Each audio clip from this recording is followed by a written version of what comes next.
Welcome back to GEMS Podcast. I'm your host, Genesis Amaris Kemp, and with me today is Ryan Harbuck. We're going to be talking about hidden realities of disabilities, as well as weaving in some other key topics that maybe you didn't think about because you haven't walked a mile in Ryan's shoes or maybe someone else's. But before we dive in, here's a bit about Ryan. Her teenage years challenged her with not only a paralyzing car accident, but with a crumbling family as well. She had to learn quick, had to grow up fast, finding a lot of power in her own vulnerabilities. She became a teacher and swim coach. She found her way to India for experimental stem cell treatment. She navigated toward relationships until she finally met the love of her life, marrying only 3 months after meeting. She became a mom. All of the events in her life came with a great cost to herself, a lesson that anything is possible and that the vulnerabilities in her everyday life are so important. Every challenge has taught her so much about herself and about living.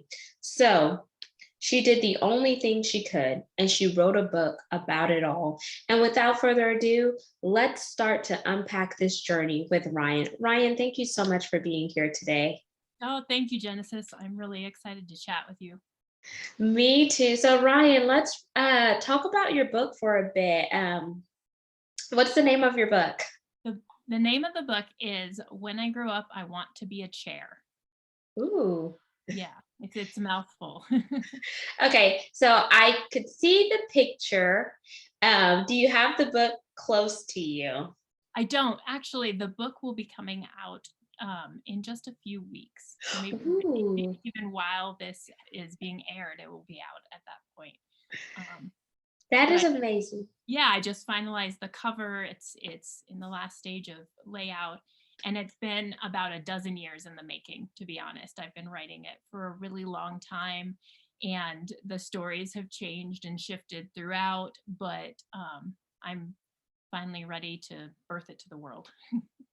So let's unpack the title of the book. When I grow up, I want to be a chair, because what that means to you may resonate totally different with someone else, because no one just says, "Hey, I want to be a chair," but there is, a hidden message as well as a silver lining to why you pick the name of your book. So unpack that for us.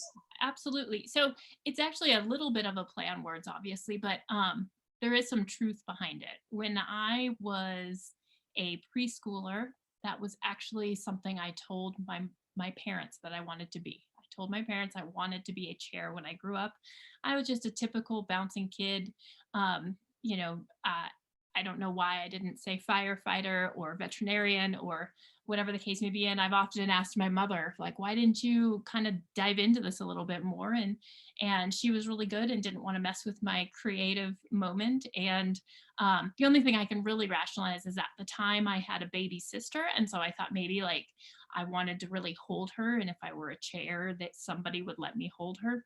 But I really truly wanted to be a chair when I grew up. And then if you flash forward about a dozen years, I was actually involved in a pretty major car accident, which paralyzed me from about the rib cage down.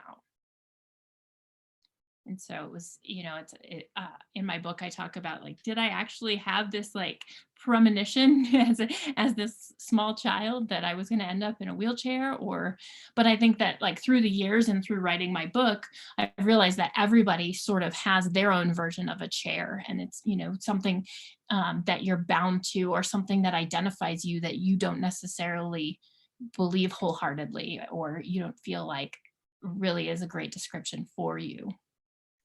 Wow, that is just amazing, as well as breathtaking, as well as speechless, because not that I'm in a wheelchair, but I can relate because my dad went through a knee-jerk accident. He went into the hospital for his blood sugar levels being elevated, and 3 days later we found out that my dad was paralyzed from the waist down. So his entire quality of life shifted. Mhm. um just whenever he complained about not having feeling on one side of his body, I quickly reacted and asked if he had a stroke, and they said no, no, no, no. And then just going from hospital to rehab, back to the hospital to long-term acute care, it came out by another facility that they had given my dad the wrong medication. So no one imagines their life going from 100%, normal, where you can walk and talk and take care of yourself, to wheelchair bound. And that does affect you mentally, physically, emotionally, and spiritually. But until you've been in someone's situation or know someone that is near and close to you, you may not necessarily know how to react to that. You may not necessarily know what to say. So whenever you think about where you are now and where you came from, what was the hardest thing that you endured, Ryan? Well, I think that when the accident happened, I was 16 years old. And so I think that on some level that really saved me, because I was kind of a naive young kid. And my biggest worry was trying to keep up with my friends and being able to go out on a Saturday night with them. But at the same time, I think that it was also very, very difficult, because when you're 16 years old, you really do want to be like everyone else. And you really are hypersensitive to your physical body and what you can and cannot do, and really trying to dive into your own independence at that point. And so I think that I often say that it was a blessing that my accident happened when it did, because I think that it truly did force me to really jump into my new life, because I didn't want to get left behind. I did want to go and hang out with my friends and go to the movies and all of that. And so, and I learned really quickly that if that's what I wanted to do, I just had to do it. And I couldn't linger in the past and hold on to everything that had happened, because then I'd miss out. Yeah. And for it to happen when you were 16 years old, that I'm sure that has rocked you. But I like the fact that you said, you know what, I didn't want to get left behind, so I had to jump in. So you pretty much got in where you fit in. But whenever that accident happened, like your emotions, like did you feel anger, resentment, or to the person that may have caused the accident, or how did you feel in that present moment, and what was your saving grace? Because we always have a saving grace that takes us from the situation that we're in, that pulls us out to see the holistic picture, if that makes sense. Absolutely, absolutely. I think that, I think going back to those moments after the accident, I think that it was really difficult coming out of it, and just like understanding the fact that I was now different and my life was completely different than it was before. I was blessed in the fact that I don't remember my accident at all. And so it was really easy for me to sort of separate my life before and then my life after and now. And I think that that may have been my saving grace right there, is just the fact that I don't have a traumatic memory of that night. I know everything that happened, and I've been able to share that story with a lot of people, just because I know, bits and pieces from either other people that were a part of the accident, or from the medical personnel that showed up that night.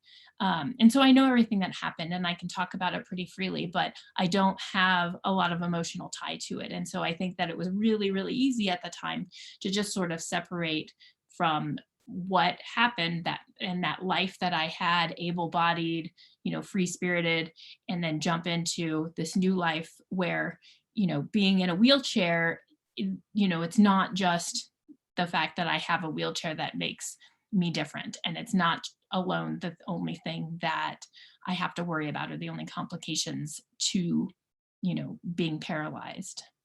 I'm not sure that I answered all your question.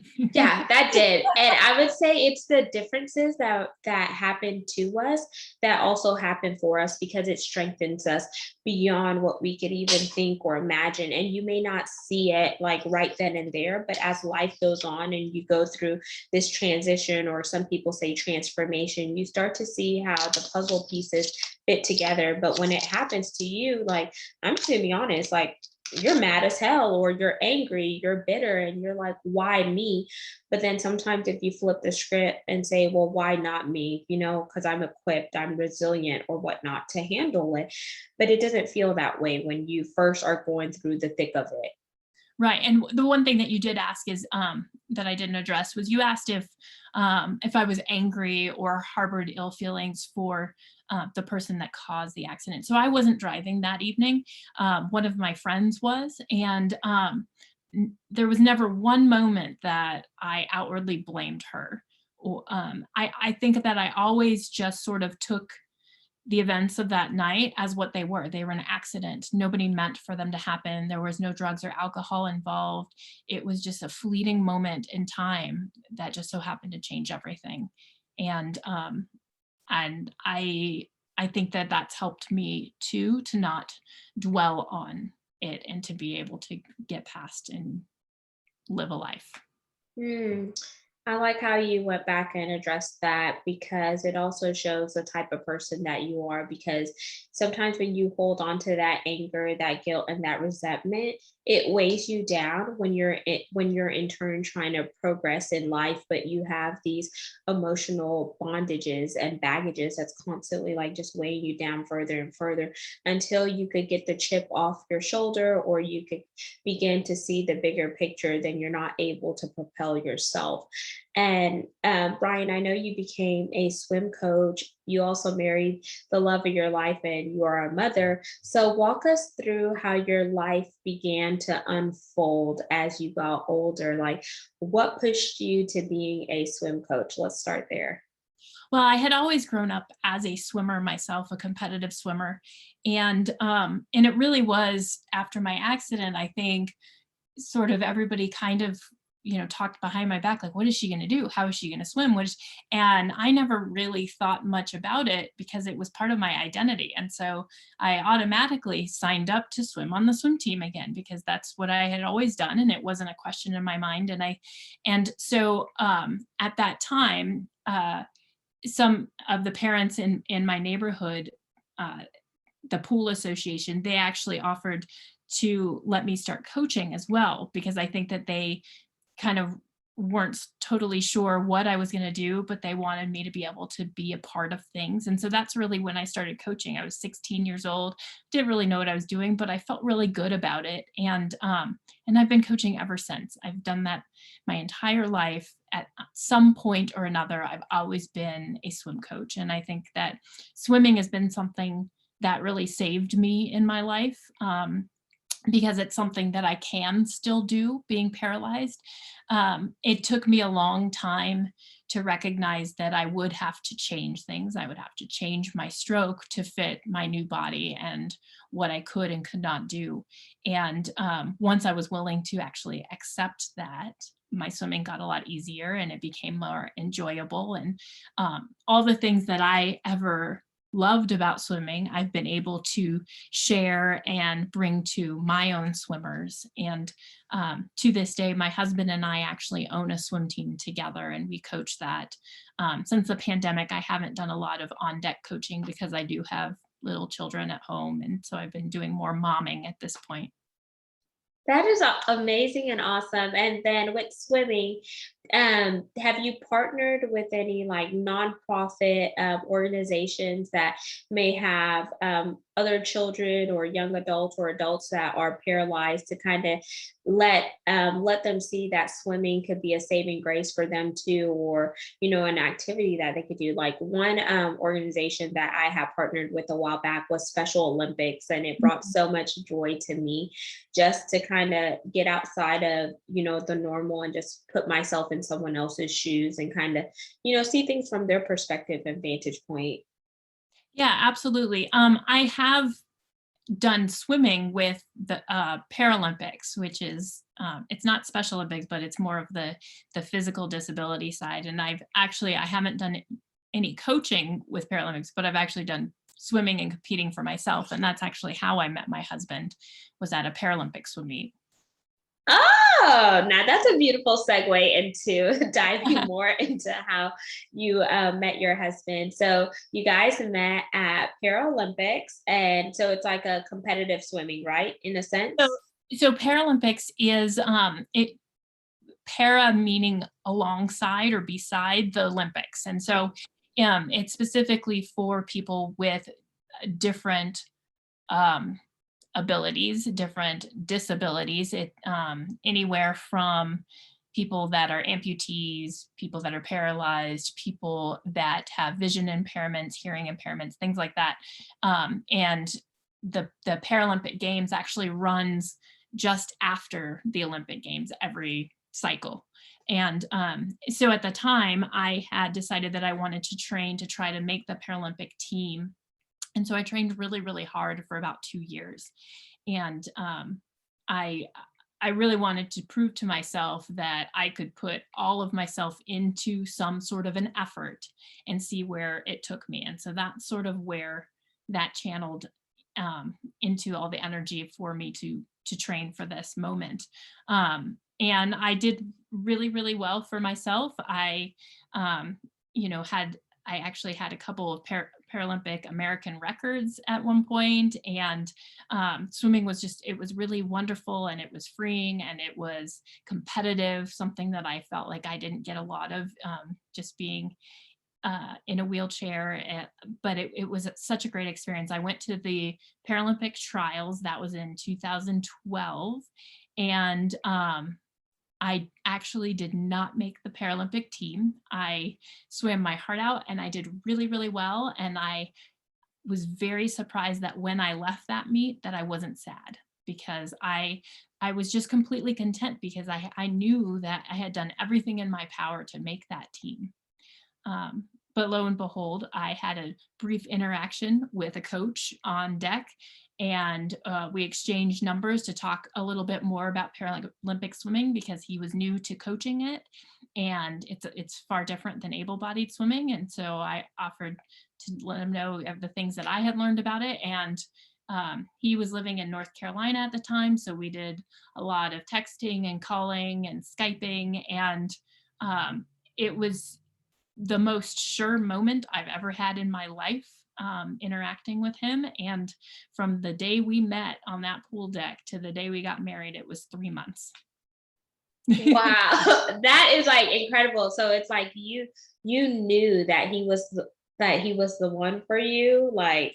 Yeah, I never had an experience like that in my whole life. And it was just something I was so certain about, and he was too. And so there was no use in waiting. There was no use in playing it out and see where it went. We just knew what needed to happen. And so we got married, and he moved out here and began coaching. And then within a year, we owned our own team, and then we had our firstborn, and now we have 2 kids. Wow, that is like such a beautiful love story. And how long have you all been married now?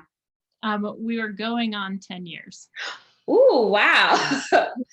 That is amazing. So met on the pool deck, got married 3 months later, been married for about 10 years now, and then you have two beautiful children. Do you have a boy and a girl, or 2 boys, two actually. boys? Okay. Very, very fast boys. That is amazing. And then now you guys own your own swim team together. Was that a dream of yours and him together, or what made you go down that avenue? He had just recently really fallen in love with coaching swimming, and I had been doing it my whole life. And we actually just ended up in the right place at the right time. There was a local husband and wife team that was looking to retire, and they needed to hand their team off to somebody, and they approached us and said, we thought that you guys would be a good fit for this. And so we took it on. And we didn't really know what we were taking on at the moment, because it really is owning a small business and coaching a swim team. But it's been a big blessing. Our oldest kid swims on the team, and it's just it we really have fostered this team to be a family of ours as well. And then the rest is history. And I like how you said you fostered the team to be a family of y'all's, because whenever you see whatever you're doing in your life, and you consider the people who are um, tied to it as a family, then the relationship and the rapport that you have strengthens. And then it feels like everyone is not just seen, but they're heard, they're included. And it makes everyone want to work better together. And, or like I say, united we stand and divided we fall. Mhm. And Ryan, I kind of want to dig a little bit deeper in if I can. So I know we're talking about the hidden realities of disabilities, or maybe you have a different way of saying it. Did you ever feel like people were looking at you any kind of way, or they were casting judgments on you versus having a conversation to really understand what is it that Ryan needs? How can we help her? Because Ryan is just like us, even though she may be in a wheelchair and we're not. Because sometimes people could have microaggressions. And like I'll say an example that really hurt me at its core. After my dad got paralyzed, a good friend of his who he used to work in his shop helped him unload his 18 wheelers and just different stuff, like whatever his friend needed help with, my dad would go and help. And when my dad got paralyzed from the waist down, I guess my dad's wheelchair was too big to go into the doorway and the shop was kind of small. So they made a comment and they said, "Oh, you could have just waited outside. We could have got what you needed."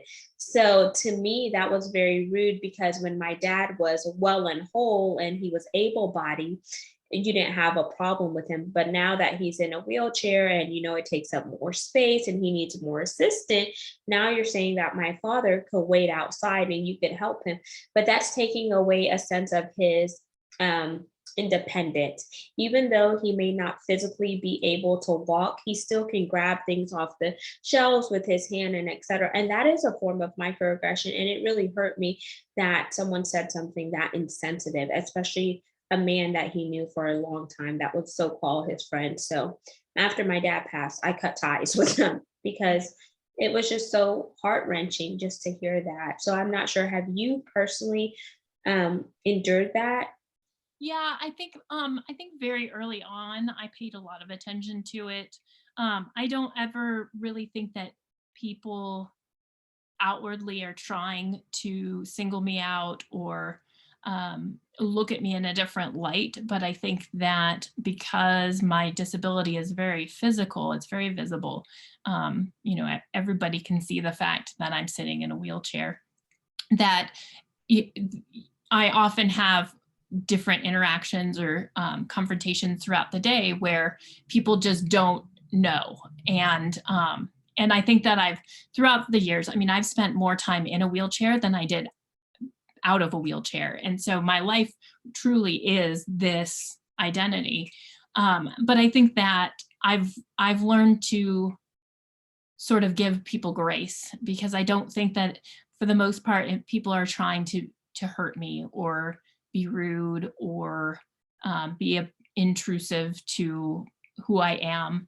But sure, I think that I remember very early on going to the mall or out to dinner and wondering why people had to yell at me. Like I think they thought I was deaf, couldn't hear, and just I have always been very stubborn and very independent and wanting to do things myself. And so I've had moments in my life where I'm taking my wheelchair out of the car and I have to take it apart.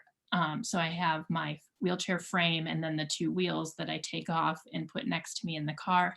And I've had points in my life where people have wanted to help me and I understand that, but they will grab my chair from me. And that's very, um, uncomfortable and it makes me very guarded if somebody's even though I know they're offering help, like don't touch my wheelchair, I've got it. And but just I think throughout my 20 plus years of being in a wheelchair, it's taught me that people no matter how it makes me feel, I don't think that the intention is bad, and people do their best and they try to help me, whether I need help or not, whether I want help or not. That help is just it's coming from a good place. And I have had many occasions in my life where I've sort of swallowed in a lot of pride and, um, just offered a soft smile to somebody who might want to help me or doesn't really understand the situation. I've had a lot of people ask if I broke my leg, and it's deeper than that, and it's more challenging than that. I think, you know, being 20 plus years out of it now, oftentimes I forget, because this is my norm. This is my reality. And so, on occasion I get kind of thrown off. I'll walk into a room and somebody will say, "Oh my gosh, what happened to you?" And I'm like waiting to see blood or something, because it's not computing in my brain that that's what they're thinking of, because that's my life. That's my everyday. And so I think it took a while to accept it. I think the biggest piece, and I write a lot about this in my book, is I had to first learn how to accept myself, and then I had to actually learn how to accept people's acceptance of me as well. Wow, that's powerful. I'm going to recite that. So you had to learn how to accept yourself, and then you have to learn how to accept people's acceptance of you. I really wanted to say that again, because whenever you hear it again and you dissect it, you hear the power behind that statement. And one thing I want to talk on before we wind down, Ryan, is how can we educate, inspire, and motivate people that when they see someone who is in a wheelchair, or they see someone who has maybe physical disabilities or invisible disabilities that they may not know about, to have empathy, but also to know what boundaries are. And then the biggest thing is diversity, equity, inclusion, and belonging, because I feel like sometimes people are very intrusive and they overstep their boundaries. And going back to your point, they may not necessarily mean any harm by it, but they may not necessarily know how to articulate the question they're trying to ask or convey the message. And then to the person on the receiving side, it may come across as a microaggression. It may come across as negative, or just very flat out like, you don't give a tootin' patootie darn about me and my feelings, and you're overstepping my boundaries. And then you see how a rigid conversation could spark out of that versus something that could be, glossed over or pleasant. Absolutely. I think really, when it comes down to it, I think communication is the key, and being willing to communicate very openly and vulnerably about it.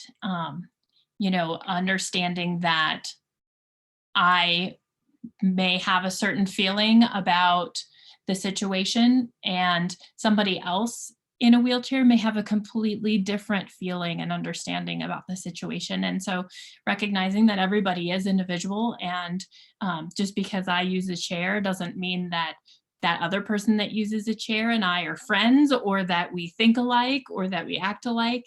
And just recognizing that everybody is an individual, and being able to openly communicate with that individual about their needs, or what they want or what they don't want. I think that's the key. I like that. Communication is the key. I would add on never assume, because when you assume, it makes a double snakes out of you and I. And always be open to ask yourself the question, and whether you need to say it internally or say it out loud before you ask the person, so you can kind of hear how it sounds when it comes out, just to make sure it's not coming out in a way that is unpleasant, or maybe it comes out in a way where you need to polish it. But always put yourself in another person's shoes and kind of try to see it from their vantage point and perspective. And you may not necessarily know how. So one thing that I started telling people to do, like when they would kind of ask me about my dad, or ask my dad, because I was very protective and hands down a daddy's girl, I would say just put a disclaimer up front, because that lets me know that you may not necessarily know everything to say, and you're coming from a place of empathy, but you're also coming from a place that's genuine, where you want to learn and not be, over the top or bombarding.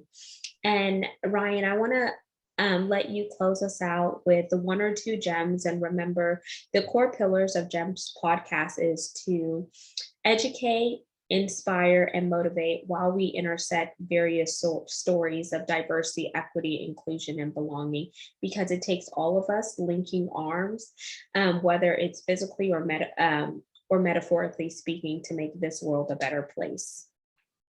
Absolutely. I think that, really the message is being open to your own vulnerabilities, and recognizing that there are true strengths within that, and being open to feeling a little bit out of control and a little bit challenged is okay, because in the end, I think that it can really open a lot of doors for you, and keeping your perspective really open and available for the beauty that the world really has. Amazing. And Ryan, how can the listeners and viewers get in touch with you and plug your book? I know it's not out yet, but when I grow up, I want to be a chair. We'll be dropping soon, y'all. So make sure you be on the lookout for it. Absolutely. My website is ryanraeharbuck.com, and that's where I have links to my book and other press and interviews and things like that. Amazing. So Ryan Rae Harbuck, and I'm gonna spell that for y'all. So it's R as in Richard, Y as in yes, A as in apple, N as in Nancy, R as in radiant, A as in apple, E as in Edward, and Harbuck, H as in Henry, A as in apple, R as in Richard, B as in boy, U as in umbrella, C as in candy, and K as in Kendra.com. So find all of Ryan's contact information there. Your social medias are linked there, and anything else that Ryan is doing, and it will be in the show notes once again. And you just heard Ryan Rae Harbuck. She is an amazing woman doing incredible things on the forefront as well as behind the scenes. And she is definitely here to leave her imprint while making an impact in order to be the world changer that she wants to be. So make sure you share this segment and you follow the podcast and subscribe. And until we chat next time, peace, love, and lots of blessings. Have yourself an amazing day, because you are destined for greatness. You are a masterpiece, and never let limitations hold you back from being your true, authentic self.